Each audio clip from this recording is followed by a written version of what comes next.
Le placebo, c'est un produit qui ne contient aucun produit actif et qui pourtant arrive à améliorer la santé d'un malade. Ça existe depuis la nuit des temps en médecine.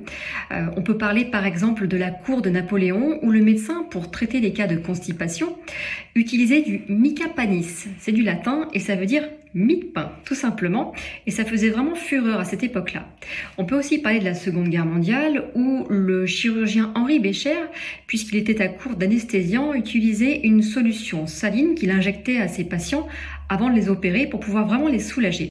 Donc on voit bien que c'est une sorte de pseudo-traitement qui à la base devrait être inefficace et puis qu'en fait ça déjoue tous les pronostics.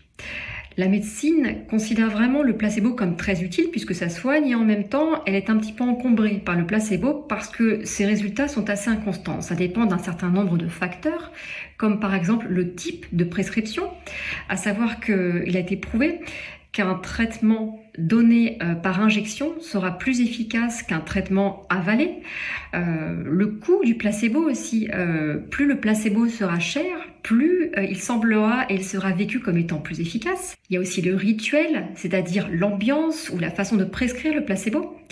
Et puis aussi le rôle du thérapeute, c'est-à-dire qu'il a été prouvé que si le placebo est prescrit par un docteur, il aura tendance à être plus efficace que si c'est par exemple un infirmier qui semblerait avoir une autorité médicale un petit peu moindre. En attendant, si vous avez des questions, n'hésitez pas à les noter en dessous, on y répondra avec grand plaisir.